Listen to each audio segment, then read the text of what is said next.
Hello friends, welcome to knowledge world. આજે આપણે જોવાના છે 22 એપ્રિલ 2026ના ડેલી કરંટ અફેર, જેમાં આજના દિવસના ખૂબ જ અગત્યના પ્રશ્નો અને સાથે સાથે તેની રિલેટેડ ટોપિક વિશે પર ચર્ચા કરીશું. તો શરૂઆત કરીએ આજના વિડીયોની. પ્રથમ પ્રશ્ન છે, તાજેતરમાં દેશના પ્રથમ અદ્યતન 3D સેમિકન્ડક્ટર પેકેજિંગ યુનિટનું ઉદ્ઘાટન ક્યાં થયું છે? તો આ જે 3D સેમિકન્ડક્ટર પેકેજિંગ યુનિટ છે તેનું ઉદ્ઘાટન હાલમાં જ ઓડિશા રાજ્ય છે ત્યાં કરવામાં આવ્યું છે. માટે ઓપ્શન નંબર સી છે તે આપણો જવાબ આવશે. હવે તેના વિશે વાત કરીએ તો સ્ક્રીન ઉપર જોઈ શકો છો, દેશનું પ્રથમ અદ્યતન 3D સેમિકન્ડક્ટર પેકેજિંગ યુનિટ છે તેનું ઉદ્ઘાટન ઓડિશાના ભુવનેશ્વર ખાતે ઇન્ફોવેલી છે ત્યાં થયું હતું. અને આ જે યુનિટ છે તેનું ભૂમિપૂજન અક્ષય તૃતીયાના શુભ અવસરે થયું હતું.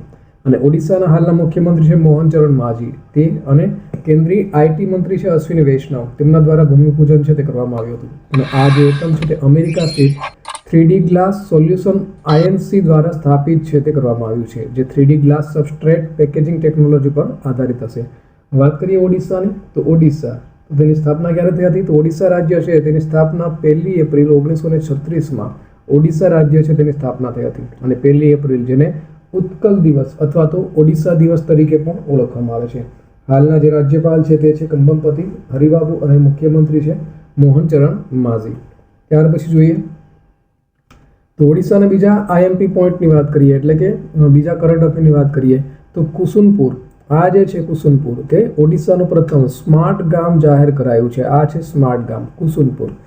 ત્યાર પછી જોઈએ તો ઓડિશા અને ઉત્તરાખંડની જે પોલીસ છે તેને પ્રતિષ્ઠિત પ્રેસિડેન્ટ્સ પોલીસ કલર્સ એનાયત છે તે કરવામાં આવ્યો છે. પાયલ નાગ છે તેઓના દ્વારા વર્લ્ડ પેસ આર્ચરી સિરીઝ ફાઇનલમાં ગોલ્ડ મેડલ છે તે જીતવામાં આવ્યો છે. અને ઓડિશામાં સ્થાપિત ભારતનો પ્રથમ સ્વદેશી કોલસામાંથી એમોનિયમ નાઇટ્રાઇટ પ્રોજેક્ટ છે તે ઓડિશામાં સ્થાપના થઈ હતી. અને વર્લ્ડ ઇન્ડોર એથ્લેટિક ચેમ્પિયનશિપ 2028નું આયોજન છે તે પણ ઓડિશાના ભુવનેશ્વરમાં કરાવનાર છે. અને નીતિ આયોગ દ્વારા જાહેર કરાયેલી ફિસ્કલ હેલ્થ ઇન્ડેક્સ એટલે કે FHI 2026માં ઓડિશા છે તે ભારત દેશમાં પ્રથમ ક્રમે છે. તાજેતરમાં અભય નામનો AI આધારિત ચેટબોટ અથવા તો એપ છે તે કોણે વિકસાવી છે? તો આ જ ચેટબોટ છે તે હાલમાં જ CBI દ્વારા વિકસાવવામાં આવી છે. માટે ઓપ્શન નંબર બી આવશે, સેન્ટ્રલ બ્યુરો ઇન્વેસ્ટિગેશન. તેના વિશે વાત કરીએ તો CBI એટલે કે સેન્ટ્રલ બ્યુરો ઓફ ઇન્વેસ્ટિગેશન દ્વારા અભય નામનો જે આર્ટિફિશિયલ ઇન્ટેલિજન્સ એટલે કે AI આધારિત ચેટબોટ છે તે વિકસાવવામાં આવ્યો છે. અને આનું જે લોન્ચિંગ છે તે આનું ઉદ્ઘાટન છે તે ભારતના સુપ્રીમ કોર્ટના જસ્ટિસ છે સૂર્યકાંત દ્વારા DP કોહલી મેમોરિયલ લેક્ચર દરમિયાન કરવામાં આવ્યું હતું. અને આનો જે ઉદ્દેશ્ય છે તે શું છે? તો કે લોકોને ડિજિટલ એરેસ્ટ અને સાયબર ફ્રોડથી બચાવવાનો છે. અને આ ચેટબોટ છે તે નાગરિકોને CBI દ્વારા મોકલવામાં આવતી અથવા તો કહેવાતી નોટિસ કે સમન્સ અસલી છે કે નકલી તેની ખરાઈ કરવામાં પણ આ જે ચેટબોટ છે તે મદદ કરે છે. તાજેતરમાં મિસ ઇન્ડિયા વર્લ્ડ 2026નો ખિતાબ કોણે જીત્યો છે? તો હાલમાં જ મિસ ઇન્ડિયા વર્લ્ડ 2026નો ખિતાબ સાધ્વી સતીશ સૈલ દ્વારા જીતવામાં આવ્યો છે. માટે ઓપ્શન નંબર એ આવશે. તેના વિશે વાત કરીએ તો સ્ક્રીન ઉપર જોઈ શકો છો, આ છે સાધ્વી સતીશ સૈલ અને તેઓના દ્વારા મિસ ઇન્ડિયા વર્લ્ડ 2026નો ખિતાબ છે તે જીતવામાં આવ્યો છે. અને ગોવાના છે તેઓ અને દેશભરની 30 સ્પર્ધકોને પાછળ છોડી અને આ તાજ છે તે પોતાના નામે કર્યો છે. અને આ પ્રતિષ્ઠિત સ્પર્ધાનું આયોજન છે તે ઓડિશાના ભુવનેશ્વર ખાતે કરવામાં આવ્યું હતું. અને મહારાષ્ટ્રની રાજનંદિની પવાર પ્રથમ રનરઅપ રહી છે. અને કેન્દ્ર શાસિત પ્રદેશની જે શ્રી અદ્વૈતા છે તે દ્વિતીય રનરઅપ તરીકે જાહેર કરવામાં આવી છે. અને ત્રણેય તમે સ્ક્રીન ઉપર અહીં જોઈ શકો છો. તાજેતરમાં ભારતે કયા દેશ સાથે રેલોસ કરાર લાગુ કર્યો છે? તો હાલમાં જ ભારત દ્વારા રશિયા સાથે આ જે રેલોસ કરાર છે તે લાગુ કરવામાં આવ્યો છે. તો શું છે રેલોસ કરાર? તો રેલોસ એટલે કે એક્સચેન્જ ઓફ લોજિસ્ટિક સપોર્ટ. અને ભારત દ્વારા હાલમાં જ રશિયા સાથે રેલોસ કરાર પર સત્તાવાર રીતે લાગુ છે તે કરવામાં આવ્યો છે.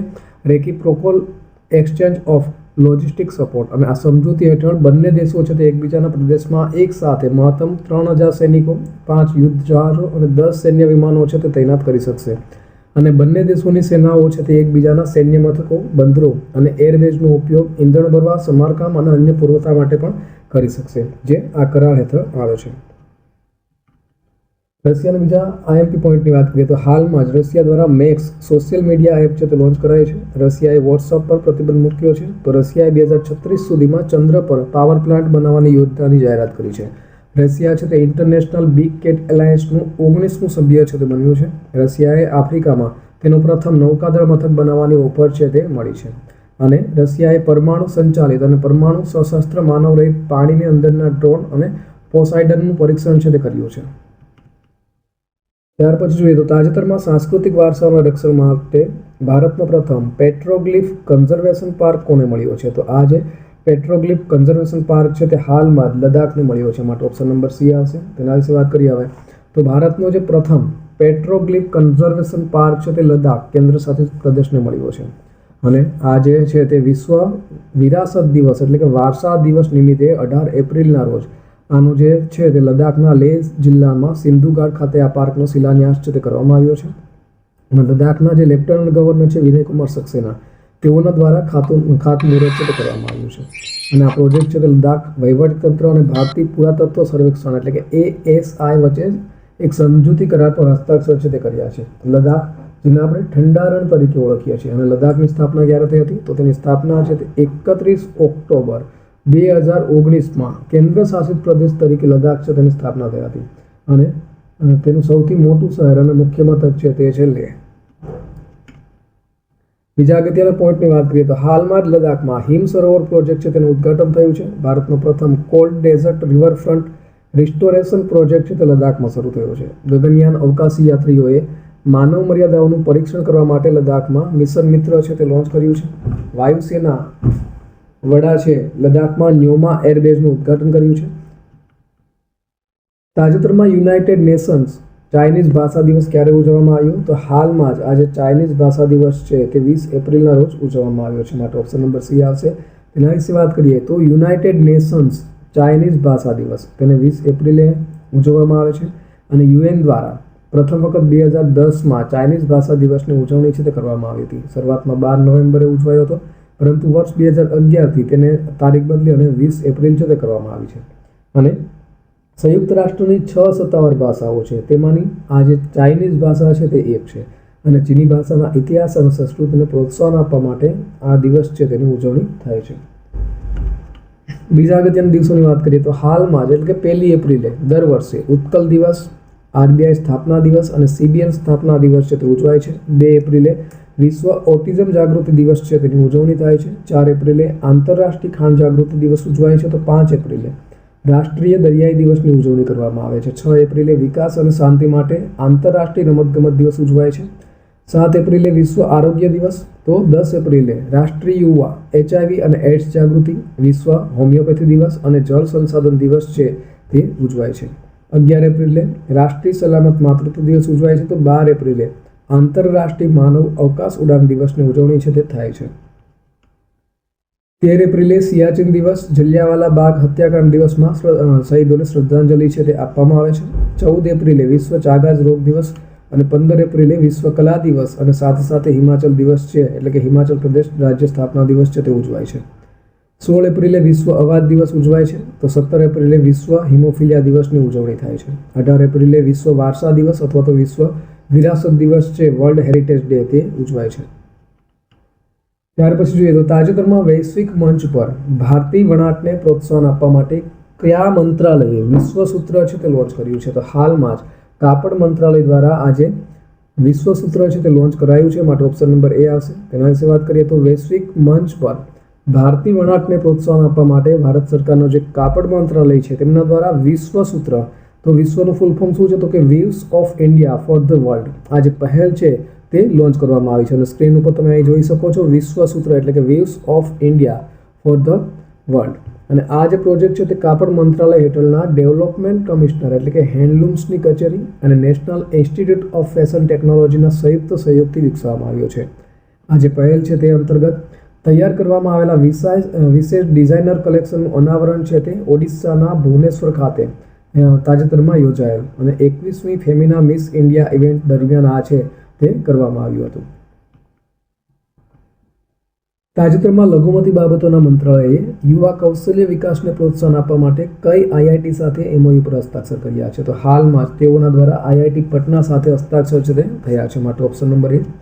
તેના વિશે વાત કરીએ તો લઘુમતી બાબતોના જે મંત્રાલય એટલે કે અલ્પસંખ્યક કાર્ય મંત્રાલય છે તેઓના દ્વારા યુવા કૌશલ્ય વિકાસને પ્રોત્સાહન આપવા માટે IIT પટના છે તેની સાથે મહત્વપૂર્ણ સમજૂતી કરાર પર હસ્તાક્ષર થયા છે.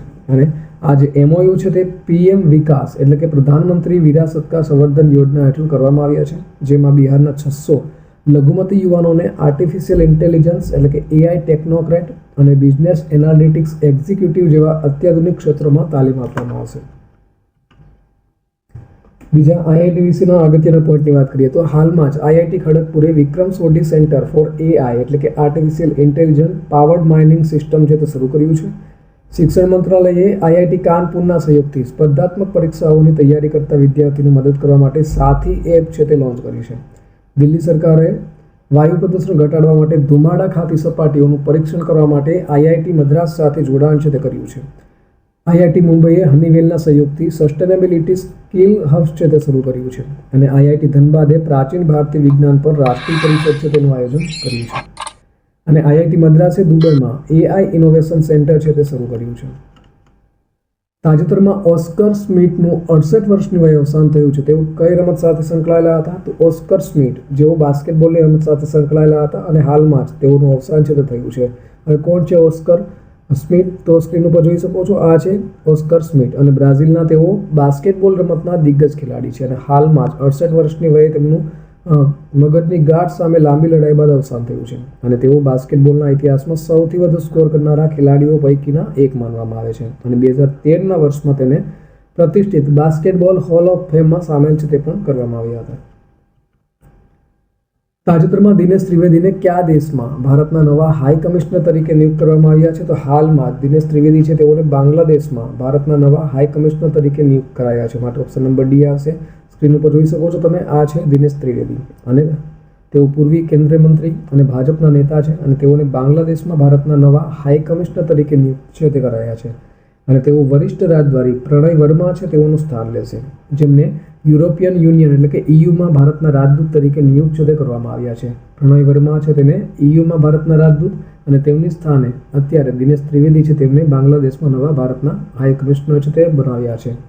સામાન્ય રીતે આ પદ પર ઇન્ડિયન ફોરેન સર્વિસ એટલે કે આઈએફએસ અધિકારી હોય છે, પરંતુ આ વખતે કેન્દ્ર સરકારે એક અનુભવી રાજકીય નેતાને આ જવાબદારી છે તે સોંપી છે.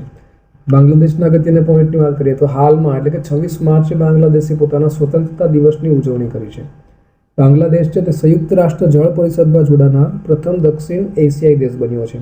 તો પ્રખ્યાત બાંગ્લાદેશી લોકગાયિકા ફરીદા પરવીન છે તેઓનું અવસાન તાજેતરમાં થયું છે અને ભારતે જમીન અને દરિયાઈ બંદરો પર દ્વારા બાંગ્લાદેશથી શણની આયાત પર પ્રતિબંધ છે તે મૂક્યો છે અને બાંગ્લાદેશે 8 ઓગસ્ટને નવા બાંગ્લાદેશ દિવસ તરીકે જાહેર કર્યો છે અને ભારતે બાંગ્લાદેશથી તૈયાર વસ્ત્રો અને પ્રોસેસ્ડ ખાદ્ય પદાર્થો જેવી ચોક્કસ ચીજ વસ્તુઓની આયાત છે તેના ઉપર પણ 15 પ્રતિબંધો છે તે લાગ્યા છે. ગઈકાલે પૂછાયેલા પ્રશ્નનો જવાબ જોઈ લઈએ તો ગઈકાલે પૂછ્યું હતું કે તાજેતરમાં ત્રીજી વખત રાજ્યસભાના ઉપાધ્યક્ષ તરીકે નિયુક્ત થનારા પ્રથમ સાંસદ કોણ બન્યા હતા? તો ઓપ્શન આપેલા હતા. તો હરિવંશરાય નારાયણ સિંહ છે તેઓ ત્રીજી વખત રાજ્યસભાના ઉપાધ્યક્ષ તરીકે નિયુક્ત થનારા પ્રથમ સાંસદ બન્યા છે. માટે ઓપ્શન નંબર એ આવશે. અને ત્યાર પછી જોઈએ આજના દિવસનો સવાલ. તો આજનો સવાલ છે, કઈ રાજ્ય સરકાર દ્વારા તાજેતરમાં વિવાદ બાદ શાળાના બાળકો માટે સાર્થક નામ અભિયાન ઝુંબેશ છે તે પાછી ખેંચી લીધી છે? તો ઓપ્શન આપેલા છે. ઓપ્શન નંબર એ ગુજરાત, બી બિહાર, ઉત્તરાખંડ અને રાજસ્થાન. તો સાર્થક નામ અભિયાન છે તે પહેલા રાજ્ય સરકાર દ્વારા બહાર પાડવામાં આવ્યું હતું, પરંતુ થોડો વિવાદ થયા બાદ આ જે સાર્થક નામ અભિયાન ઝુંબેશ છે તે પાછી ખેંચી લેવાય છે. તો આ કયા રાજ્ય દ્વારા ખેંચી લેવાય છે તેનો જવાબ છે તમારે આપવાનો છે. તો આ સાથે આજના દિવસનો વિડીયો અહીં પૂર્ણ થાય છે. બીજી અગત્યના વિડીયોની લિંક અને પ્લે લિસ્ટ છે તે સ્ક્રીન ઉપર આપેલી છે.